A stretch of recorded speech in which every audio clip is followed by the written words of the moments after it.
عباس نام ہے، اسماء پنجتن کا اثاثہ ہے میرا نام، الفاظ ہے طواف میں کعبہ ہے میرا نام، اسرار و رموز کی دنیا ہے میرا نام، اسرار و رموز کی دنیا ہے میرا نام، بے جان نہیں ہے عرف کوئی میرے نام میں، سمٹی ہوئی ہے داد علی میرے نام میں، عباس نام ہے میرا، عباس نام ہے، توحید کو ہے ناز خدائے وفا ہوں میں، مشکل کشا کا لال ہوں، مشکل کشا ہوں میں، برسوں جبین شیر خدا میں رہا ہوں میں، دوہرایا جب علی کو خدا نے بنا ہوں میں،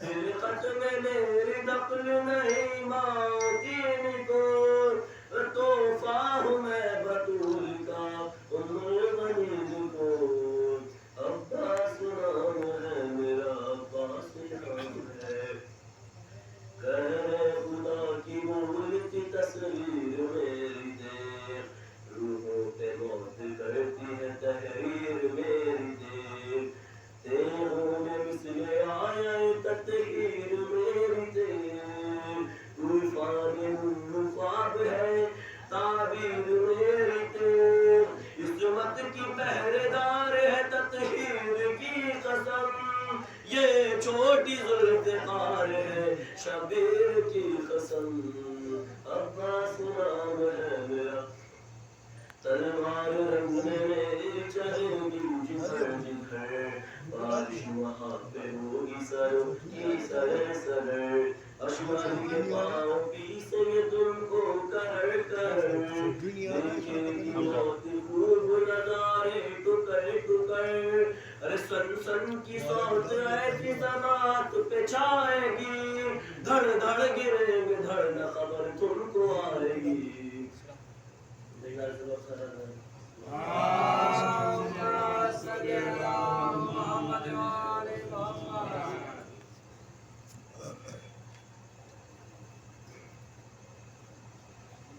گھوڑے سے گر کے جمال اکبر نے دی صدا،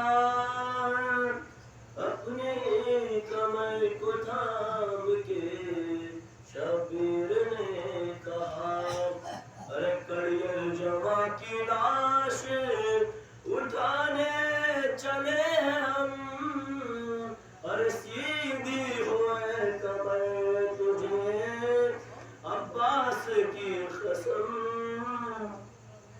یہ انتہا ضعیفی میں مجھ کو نبھانا ہے، ارے اکبر کو لے کے خیمہ زینب میں جانا ہے، ارے رستے میں لڑکھڑائے نا شبیر کے قدم، ارے سیدھی ہوئے کمر تجھے عباس کی قسم، ارے غربت پہ اپنی رویا ہے خود ابن فاطمہ، ارے گر گر کے طے کیا ہے یہ مقتل کا فاصلہ، بس ہم سے دور لاش ہے اکبر کا 2 قدم، ارے سیدھی ہوئے کمر تجھے عباس کی قسم، کہ لاشا ہے اس قدر کے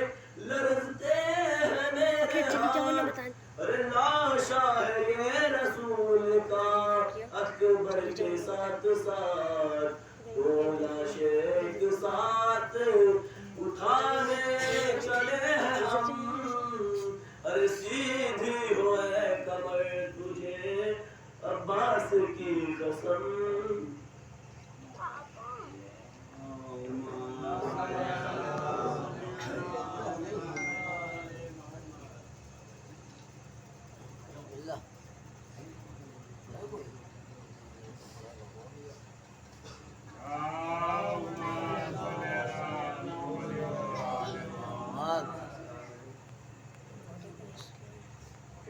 مقتل میں خون دے کے شہیدوں کا بار بار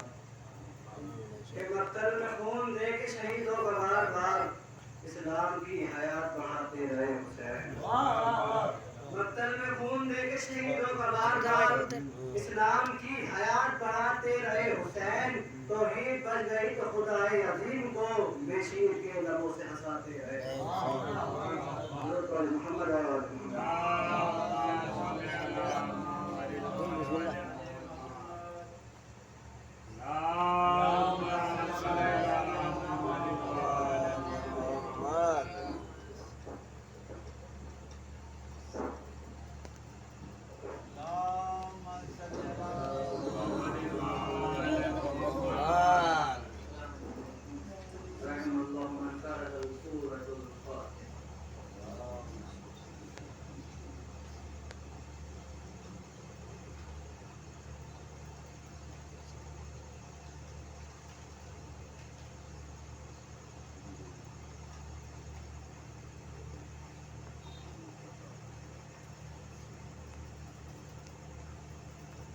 ما شاء الله لا حول ولا قوة إلا بالله العلي العظيم. أعوذ بالله من الشيطان الرجيم. بسم الله الرحمن الرحيم. الحمد لله الذي هدانا لهذا وما كنا لنهتدي لولا أن هدانا الله. لقد جاءت رسول ربنا بالحق سيدنا ونبينا وشفيعنا بالقاسم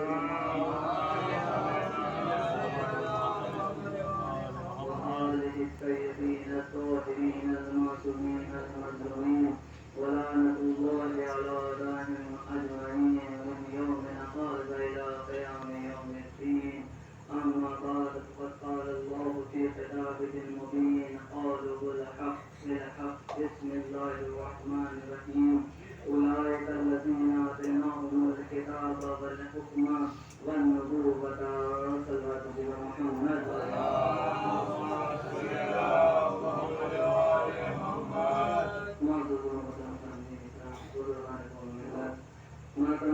سید الشہداء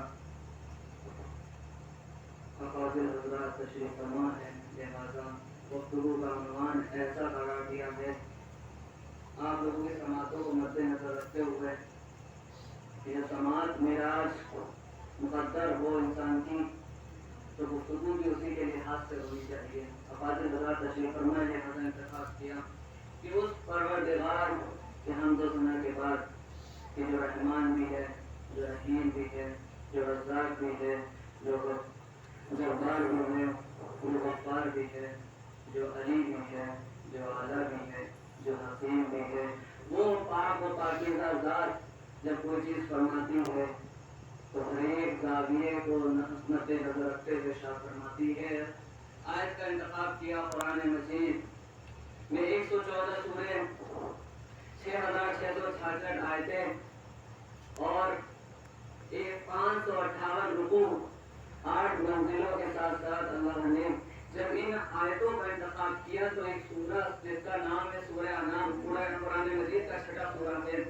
آیت نمبر 89 ہے، شاید 79 بنتی ہے 89 آیت نمبر 89 ارشاد ہو رہا ہے بسم اللہ الرحمن الرحیم. اولئک الذین آتیناہم الکتاب والحکم والنبوۃ.